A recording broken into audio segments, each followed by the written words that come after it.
आज हम arithmetic progression का 11th वीडियो ऑलमोस्ट अब हमारा अर्थमेटिक प्रोग्रेशन लास्ट होने वाला है। तो क्लास 10th का यह वीडियो हम लेकर के आए हैं। इससे पहले बहुत सारे क्वेश्चंस को हम लोगों ने देखा है। अब जो क्वेश्चंस आ रहा है वह बिल्कुल स्टैंडर्ड क्वेश्चन है जो कि बोर्ड एग्जाम में हमेशा पूछा जाता है। तो मैं मुकेश कुमार, देखते हैं इसमें आज हम सभी क्वेश्चंस को कोशिश करेंगे कि ऐसा समझे ताकि वह क्वेश्चन अगर एग्जाम में आए तो हम उसे जरूर सॉल्व करें। तो फर्स्ट क्वेश्चन क्या कह रहा है कि in an AP the first term is 2, the last term is 29 and the sum of the terms is 155, find the common difference of the AP. जो भी क्वेश्चन है, जैसे कि हम फर्स्ट क्वेश्चन पढ़े, तो आपको उसमें समेशन और एनथ का दोनों का कंसेप्ट यूज करके क्वेश्चन को सॉल्व करना है, तभी क्वेश्चन हमारा सॉल्व होगा। ऐसा नहीं है कि केवल एनथ, वो अब डायरेक्ट वे में क्वेश्चन नहीं आएगा, क्योंकि जो भी क्वेश्चन है वो लॉन्ग क्वेश्चन है, या तो 3 मार्क्स के हैं नहीं तो 5 मार्क्स के क्वेश्चन है। तो क्या कहा क्वेश्चन फर्स्ट में, AP the first term is 2, that is a हमारा क्या होगा यहाँ पे 2, and the last term is 29, last term is 29, that is nth, and the sum of the term is 155, sum of the term is 155. Now find the common difference of the AP. हमसे D पूछा जा रहा है, common difference. अब जैसा कि हम जानते हैं कि समेशन SN जो है वह हम क्या लिखते हैं SN के लिए, n by 2 2a plus n minus 1 into D लिखते हैं, और an के लिए हम क्या लिखते हैं, a plus n minus 1 into D लिखते हैं। अब लास्ट टर्म हमें दिया हुआ है कितना, 29, तो nth हमें कितना दिया हुआ है 29, और a जो है वह 2 दिया है, प्लस n जो है number of terms, that is n minus 1, और d तो हमें निकालना ही है, ठीक है। तो 29 minus 2 that is 27 is equal to n minus 1 into d। ये हमारा एक इक्वेशन आ रहा है। और जब Sn का यूज करते हैं तो Sn जो है वो कितना दिया हुआ 155 is equal to n by 2, और 2a का मतलब that is 2 into 2 plus n minus 1 into d।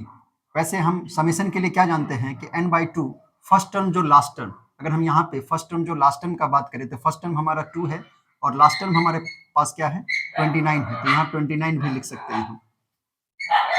तो फाइनली हमारे पास यहाँ से हम n का वैल्यू फाइंड कर सकते हैं आसानी से कि 2 से अगर हम इसको मल्टीप्लाई करें तो 2 5 जा 10, 2 5 जा 10, कैरी 1 तो 11, और 2 1 जा 2 और 3 is equal to 31n। So n is equal to 310 by 31, that is 10। तो हमें n का वैल्यू कितना आ रहा है 10।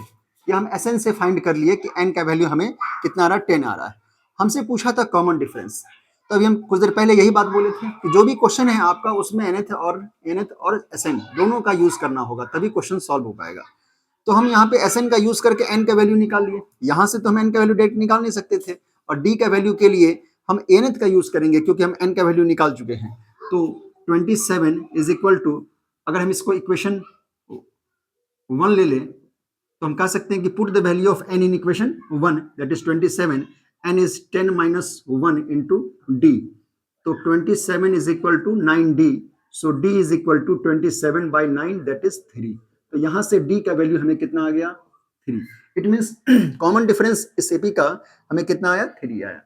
तो क्या था क्वेश्चन में यही था कि in an AP first term is 2, that is 2, the last term is 29, that is 29, and the sum of the term is 155। Sum कितना दिया था 155। तो Sn तो हम जानते हैं n by 2 2a plus n minus 1 into d होता है, और एक यह भी हम देखे थे कि Sn is equal to n by 2 first term जो लास्ट टर्म, तो वहां पे हम इसी को यूज करके डायरेक्ट लिख दिए, ये इतना नहीं किए। तो यहाँ पे हम क्या किए 2 plus 29 लिखे। अब 2 plus 29 लिखे हैं यहाँ पे, तो ये क्या हो गया हमारा 31, और ये हमारा 2 क्रॉस मल्टीप्लीकेशन कर दिए तो 31n, और यहाँ से n का वैल्यू हम निकाल लिए। Okay, now an is equal to a plus n minus 1 into d होता है। अब हमने n का वैल्यू यहाँ पे पुट किया, और जैसे ही पुट किया तो d का वैल्यू क्या आ गया हमें 3 आ गया। तो इस तरह से फर्स्ट क्वेश्चन का हमारा फाइनल आंसर जो कॉमन डिफरेंस पूछ रहा था ये, तो d कितना आया first answer, that is 3, common difference 3 आया। तो फर्स्ट क्वेश्चन का हमारा ये सॉल्यूशन हुआ कि इसका आंसर आया हमारा 3, कॉमन डिफरेंस। अब सेकेंड क्वेश्चन देखते हैं। सेकेंड क्वेश्चन क्या कह रहा है कि सॉल्व करना है हमें। सॉल्व का मतलब मीनिंग यही होता है कि जो कुछ भी अगर उसमें वैल्यूएबल है, या अगर वो सिंपलेस्ट फॉर्म में नहीं है, तो हमें वो वैल्यू निकालना है। तो सॉल्व का मीनिंग यहीं पे यही है और हमें x का वैल्यू ही फाइंड करना है कि सॉल्व क्या है ये 1 plus 4 plus 7 plus 10 plus dot dot dot plus x is equal to 287। ध्यान से देखिए इसको, निश्चित रूप से यह समेशन का है कि 1 plus 4 plus 7 plus 10 dot dot last nth term हमारा क्या है x, और वह सम करके कितना आ रहा है 287। तो क्या क्या इसमें हम गिवन इंफॉर्मेशन निकाल सकते हैं। फर्स्ट टर्म हमारा 1 हुआ, फर्स्ट टर्म और ये सेकंड टर्म, तो हमारा कॉमन डिफरेंस क्या हो जाएगा 4 माइनस 1 तो 3 हो गया। लास्ट टर्म हमारा क्या हो जाएगा an x हो गया nth, और समेशन जो है वह कितना है 287। तो इस गिवन जो क्वेश्चन दिया हुआ था इससे हमें ये इंफॉर्मेशन मिला। अब हमें सॉल्व करना है और x का वैल्यू निकालना है। तो सबसे पहले हम कह सकते हैं कि हम an इज इक्वल टू क्या लिखेंगे a plus n minus 1 into d, और Sn is equal to n by 2 a plus n minus 1 into d, ये लिखें। अब nth क्या है हमारा, nth क्या है हमारा लास्ट, ये हमारा x है, और ये हमारा समेशन कितना दिया हुआ है 287, इसका वैल्यू क्या है 287। तो इसमें अगर हम पुट करें तो x is equal to a हमारा 1 है plus n minus 1 into d कितना हो गया 3, तो क्या लिख सकते हैं x is equal to 1 plus 3n minus 3, तो ये हो गया हमारा 3n minus 2, x is equal to 3n minus 2, इसे रहने दीजिए। अब Sn का वैल्यू कितना हमारा, समेशन कितना है 287, तो यहाँ पे हम पुट कर सकते हैं 287 और is equal to n by 2। a हमारा फर्स्ट टर्म है तो हम यहाँ पे 2 इंटू 1 लिखे, plus n minus 1 into d कितना है हमारा, d है हमारा यहाँ पे 3, तो 287 इंटू 2 करेंगे क्रॉस मल्टीप्लीकेशन, 2 7 जा 14 कैरी 1, 2 8 जा 16 1 7 और 2 2 जा 4 और 5 574 n, तो ये हमारा हो गया 3n माइनस 2, 3n माइनस यहाँ 3, तो क्या लिखेंगे n 2 minus 3n minus 1, okay, तो 574। अब 574 is equal to 3n square minus n, ठीक है। अब इसे अगर हम राइट साइड में ले जाएं तो क्या लिखेंगे 3n square minus n minus 574 is equal to 0। यहाँ पे हमें क्वाड्रेटिक इक्वेशन n के टर्म में आ रहा है, तो इसे हम सॉल्व करेंगे 3n square minus n minus 574, तो 574 को 3 से मल्टीप्लाई करते हैं तो क्या आता है 574 को 3 से, 3 4 जा 12 कैरी 1, 3 7 जा 21 और 1 22 कैरी 2, 3 5 जा 15 और ये 1722। अब हमें क्या करना है कि ऐसा दो टर्म लेना है जिसको मल्टीप्लाई करने पे ये आ जाए और ऐड या सब्ट्रैक्ट करने पे हमें माइनस साइन आना जाए।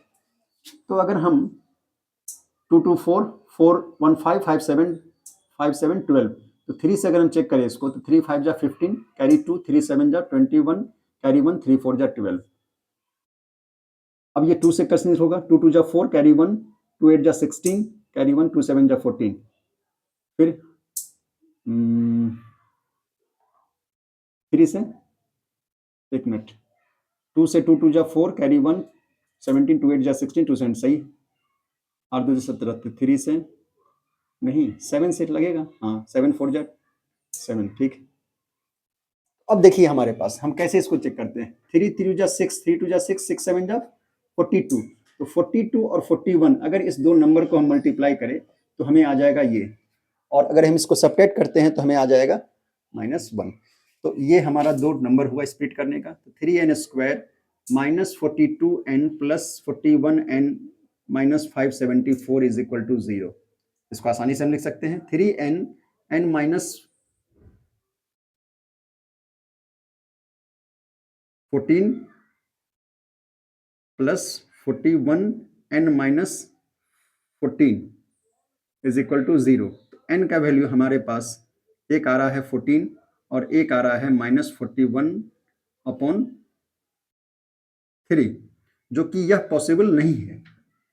पॉसिबल क्या है n इज इक्वल टू 14, तो n का वैल्यू अगर हम यहाँ पे 14 में पुट करें यहाँ पे तो x is equal to 3 into 14 minus 2, तो 42 माइनस 2 दैट इज 40।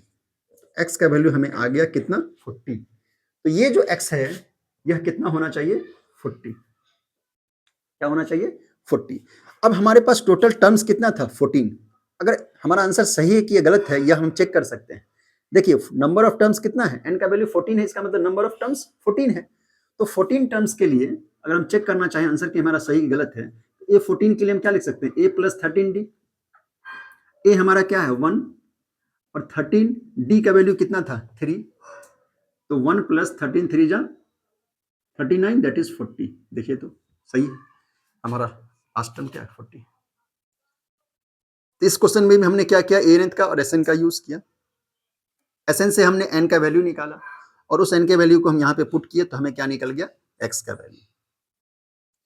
तो यह काफी स्टार मार्क कीजिए क्वेश्चन को, काफी अच्छा क्वेश्चन था, कॉन्सेप्ट था इसमें कि हमारा जो x था उस वैल्यू को हमने फाइंड किया। तो थर्ड क्वेश्चन देखते हैं, an AP consist of 37 terms. एक एपी में टोटल नंबर ऑफ टर्म्स कितने हैं 37। उसके बाद कह रहा है the sum of 3 middle term, the sum of 3 middle term. Middle term किसमें बोलते थे, एपी में मिडिल टर्म कैसे निकालते थे, अगर नंबर ऑफ टर्म्स ऑड होता था तो n प्लस 1/2, और अगर नंबर ऑफ टर्म्स अगर इवन होता तो n/2 और n प्लस 1/2 करते थे। लेकिन यहां पे हमारे पास नंबर ऑफ टर्म्स जो है वो क्या है, नंबर ऑफ टर्म्स हमारे पास 37 है, इसका मतलब 37 यहाँ पे ऑड है। तो ऑड के लिए मिडिल टर्म कैसे निकालते थे, n प्लस 1/2। तो 37 टर्म है, ये नंबर क्या हमारा ऑड है, तो ऑड के लिए हम मिडिल टर्म कैसे निकालते थे, n प्लस 1/2। तो n हमारा यहाँ पे क्या है 37, तो इस तरह से हमारा ये कितना हो जाएगा 19, मतलब मिडिल टर्म हमारा 19th टर्म हमारा मिडिल टर्म हुआ, 19th जो हुआ टर्म वो हमारा मिडिल टर्म हुआ। तो NAP consist of 37 term, the sum of 3 middle terms is 225। तो जो 3 मिडिल टर्म हुआ उसका सम कितना है 225। अब 3 मिडिल का क्या मतलब हुआ, जब हमारा एक मिडिल आ गया उस पूरे 37 टर्म्स में से AP का 19th है, तो उसका 3 मिडिल कौन, 19 से पहले 19 टर्म से पहले एक कितना आएगा, एक 18 आएगा और फिर उसके आगे एक 20 आएगा। तो हम कह सकते हैं A18 plus A19 plus A20 is equal to 225 हमें क्वेश्चन में गिवन है। अब A18, A19 और A20 को हम क्या लिख सकते हैं, A प्लस 17D, A19 को A प्लस 18D और A20 को A plus 19D is equal to 225। Now A कितना हो गया हमारा 3A, और ये 17D 18D और 19D कितना होगा 53D, 17 3 जा 51 और 9 1 और 1 2, तो 53, 9 8 17, 17 और 7 किस कितना 8 9 17, 17 और 7 3 20 20, 17 18 19, 17 34 51 52 53, 52 53 54 होना चाहिए। 9 8 8 7 15 15 5 20 और 24, ठीक, 4 हाथ में 2 2 1 3 3 1 4 1 5, 54D हुआ। तो 3A plus 54D is equal to 225। ठीक है, अगर हम यहां से 3 कॉमन ले लें तो क्या हम लिख सकते हैं 3A plus 18D is equal to 225। So A plus 18D is equal to 225/3। तो 3 7 जा 21, कैरी 1, 3 5 जा 15। So A plus 18D is equal to 75। जो भी इंफॉर्मेशन था हमारा फर्स्ट कि sum of 3 middle terms is 225।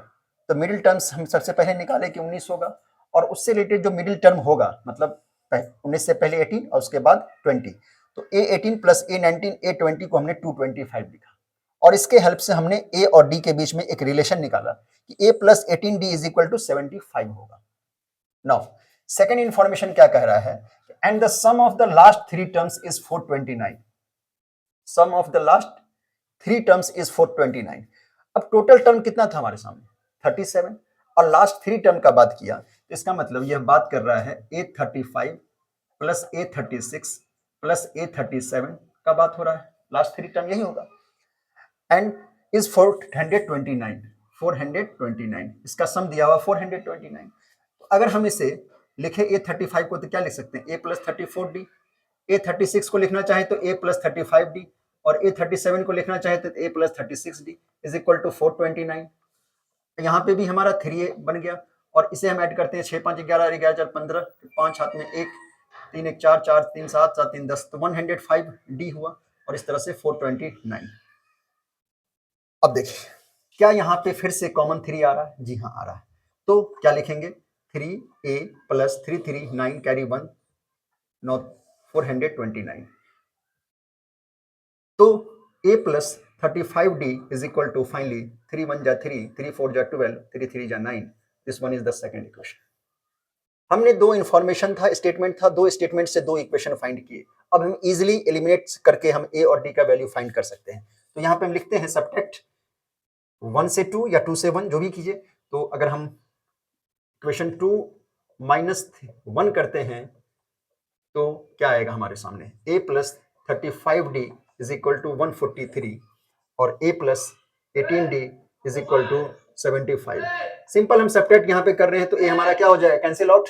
अब 35d माइनस 18d है, कितना हो जाएगा?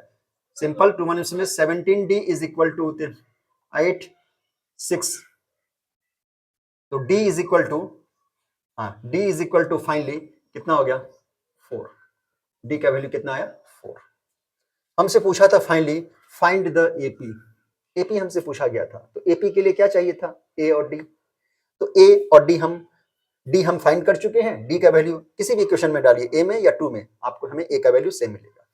तो किसी में डालिए, तो हम फर्स्ट में ही डालते हैं, इक्वेशन पुट करते हैं। तो A plus 18 into 4 is equal to 75। So A plus 70 sorry A is equal to 75 minus 2 हाथ में 3 72 दैट इज 3। ए का वैल्यू हमें कितना आया? 3। ए का वैल्यू क्या है? 3 और डी कितना है? 4 है।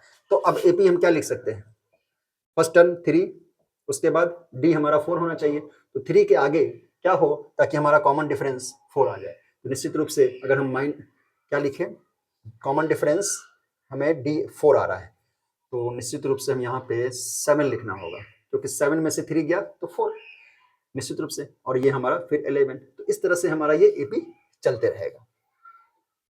टोटल 37 टर्म था, और 37 टर्म जो हो जाएगा, 37 अगर हम निकालना चाहेंगे तो वो भी निकाल सकते हैं। ए प्लस 36d, ए हमारा कितना था? ए हमारा है 3 और प्लस 36, और डी कितना है? डी हमारा 4।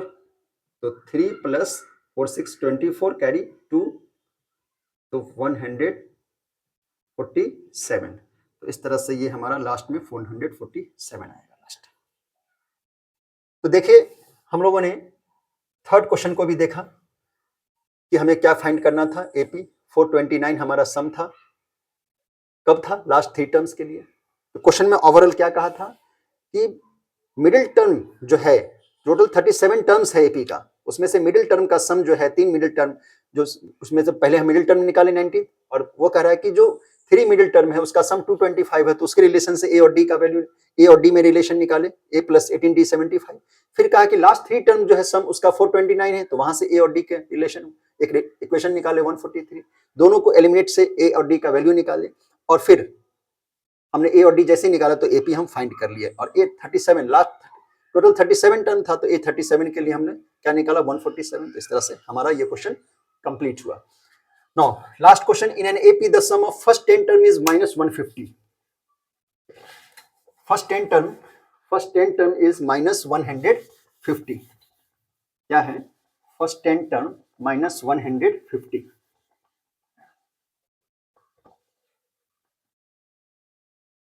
फर्स्ट 10 टर्म, फर्स्ट 10 टर्म का मतलब क्या हो? जैसे मान लेते फर्स्ट टर्म A1 है, सेकंड A2 है, ये A3 है, और इस तरह से चलते A10 तक गया। तो फर्स्ट 10 टर्म्स का सम कितना है? -150। फिर कह रहा है कि and the sum of its next 10 term is -550। तो आगे भी ये टर्म जा रहा है, ऐसा नहीं कि यहीं पे रुका, और ये कहां तक गया? A20 तक गया, और इसका सम कह रहा है कि -550। समझिएगा। तो यहां पे जो S10 है उसका वैल्यू कितना दिया? -150, और ये जो लास्ट का है ये -550। तो टोटल अगर हम मान ले कि ये कितने टर्म हुए? 20 टर्म हुए। तो S20 ये जो टर्म है, इसमें से अगर हम इसे सब्ट्रैक्ट करें, अगर इस पूरे में से अगर हम इसे सब्ट्रैक्ट करें तो ये कौन सा वैल्यू आएगा? ये वैल्यू आएगा। टोटल 20 टर्म्स में से अगर हम इससे सब्ट्रैक्ट करें, S20 में से अगर हम S10 को सब्ट्रैक्ट कर दें, तो हमें क्या मिलेगा, यही आएगा -550। तो क्या हम लिख सकते हैं, और S10 का वैल्यू हमें दिया हुआ -150, तो यहाँ पुट किए, तो S20 -150, क्योंकि S10 तो -150 है, यहाँ पे माइनस पहले से, is equal to -550। So finally S20 is equal to what we can write, -550, minus minus plus उधर जाएगा तो फिर -150, दैट इज 0, 5, 5, 10, कैरी 1, 5, 1, 6 एंड 7, -700। इसे वैसे भी समझ सकते हैं कि -150 है, -550 है, तो ये कितना होगा हमारा, 700 होगा ही, लेकिन इस तरह से आपको समझाया गया। तो S20 हमारा क्या हुआ, -700। अब क्वेश्चन क्या बोला, फाइंड द AP। देखिए S20 जब हमें आ गया कि -700 है, तो S20 को हम क्या लिख सकते हैं समेशन के लिए, तो -700 is equal to n/2, that is -n/2 S20 का वैल्यू है, तो ये हो जाएगा हमारा 20/2, फिर 2a plus n-1 into D. ठीक है, अब यहां पे हम इसको यह भी कर सकते थे कि फर्स्ट टर्म जो लास्ट टर्म, ऐसे भी कर सकते हैं, तो ये भी यूज कर सकते हैं, फर्स्ट टर्म जो लास्ट टर्म। तो फर्स्ट टर्म हमारा यहाँ पे a मान लेते हैं और लास्ट टर्म l मान लेते हैं, तो ये हो गया 10। तो -700 is equal to 10a plus last term या n-1 इंटू डी। एक इंफॉर्मेशन हमारे पास है कि S10 इज इक्वल टू क्या है, -150। तो क्या S10 को हम क्या लिख सकते हैं, -150 is equal to n/2 into 2a plus n-1 into d. n का वैल्यू कितना था, 10 है, तो यहाँ पे हम क्या लिखेंगे, 10 - 1 9d, तो यहाँ पे हम डायरेक्ट लिख देते हैं 9d। यहाँ पे भी अगर हम उसी का यूज करते हैं, अगर ये कैंसिल हो गया तो फिर 5 से, तो 5 3 जा 15 और 0, तो -30 is equal to 2a plus 9d। और यहाँ से भी a और d के बीच में रिलेशन निकालते हैं, यहाँ पे वही यूज करते हैं। तो क्या हम यूज कर सकते हैं, SN is n/2 2a plus n-1, तो कितना था, 20 के लिए था, तो 19d ये हो जाएगा। तो क्या आया, ये कैंसिल हुआ, तो ये 0 कैंसिल, तो -70, रुक जाइए, इसको हम लिख सकते हैं -70 is equal to 2a plus 19d, और ये हमारा सही। देखिए मीनिंग यही निकल करके आया कि हमें a और d का वैल्यू चाहिए ही चाहिए, और उसके लिए हम यहाँ पे यूज कर रहे हैं कि एक है S10 -150, तो वहां से a और d के बीच में एक इक्वेशन निकाले, और एक हम बोले कि S20 इज इक्वल टू -700, तो वहां से हम एक रिलेशन निकाले 2a प्लस 19d। अब दो वेरिएबल है, दो इक्वेशन है, यहां से हम इजिली फाइंड कर सकते हैं a और d का वैल्यू, और जैसे ही a और d का वैल्यू आएगा तो हमें AP का वैल्यू आ जाएगा। तो क्या हमारे पास है, 2a plus 19d is equal to -70, और एक इक्वेशन है 2a plus 9d is equal to -30। तो अगर इसको हम सब्ट्रैक्ट करते हैं तो ये तो कैंसिल आउट हो जाएगा, और ये हमारा हो जाएगा 10d, और ये हो जाएगा -70 प्लस 30, तो -40। तो d का वैल्यू जो है, ये माइनस कैंसिल होगा, d का वैल्यू जो है ये हमारा 10d है, ये माइनस, और ये तो ये यहाँ माइनस में, तो d जो है वो फाइनली हमारा कितना आ जा रहा है, -4। अब d का वैल्यू अगर हम किसी भी इक्वेशन में डालें, या तो इसमें डालें या इसमें पुट करते हैं, तो जैसे ही d का वैल्यू पुट करेंगे तो a आ जाएगा। तो क्या आ जाएगा हमारा फाइनली a का वैल्यू, तो -30 is equal to 2a plus 9 into -4, -30 is equal to 2a minus 36, so 2a is equal to -30 plus 36, that is 6, so a is equal to 3। तो a का वैल्यू हमें कितना आ गया, 3, d आ गया -4, a आ गया हमें 3 और d आ गया हमें -4। तो 3 लिखे, अब -4 जाना है, AP लिखने जा रहे हैं, फाइनल आंसर हम अब AP बनाने जा रहे हैं। तो a हमारा 3 है और d हमारा -4 है, तो सेकंड टर्म क्या होगा, सेकंड टर्म निश्चित रूप से -1 होना चाहिए, क्योंकि जैसे हम सब्ट्रैक्ट करेंगे सेकंड टर्म में से फर्स्ट टर्म को, तो -1 - 3 कितना होगा, -4, इसलिए सेकंड टर्म हमारा -1 होगा। फिर जब हम आगे जाएंगे तो हम क्या लेना होगा, हमें -1 है, तो निश्चित रूप से हमें यहाँ पे -5 रखेंगे, ताकि -5 और ये -1, तो फिर -5 प्लस 1 कितना हो गया, -4, तो थर्ड टर्म हमारा क्या हो जाएगा, -5। तो इस तरह से हमारा AP आ रहा है। तो 3 -1 -5 क्या आ रहा है, 3 -1 -5, इस तरह से हमारा एपी। तो लास्ट क्वेश्चन को भी हम लोगों ने देखा, इस क्वेश्चन को भी आप स्टार मार्किंग कर लीजिए, इंपॉर्टेंट है, काफी बार पूछा गया है क्वेश्चन। तो सभी क्वेश्चन को हम लोगों ने सॉल्व किया। तो ऑलमोस्ट हमारा एपी का सारा क्वेश्चन जो है फर्स्ट वीडियो से लेकर के अभी तक 11th वीडियो तक सभी को हम लोगों ने देखा, चाहे वो मिडिल टर्म का हो, वो समेशन का हो, nth का हो, या हमारा रिलेशन जो समेशन और या मिडिल टर्म से रिलेटेड जो क्वेश्चन था सभी को किए। अगर फिर भी कुछ क्वेश्चन अगर रह जाता है तो हम आगे के वीडियो में देखेंगे, नहीं तो फिर हम दूसरा टॉपिक लेकर के मैथ्स का क्लास 10th का सीबीएसई बोर्ड के लिए लेकर के आएंगे। वीडियो पसंद आया है तो please like, subscribe and share the video. Okay, thank you.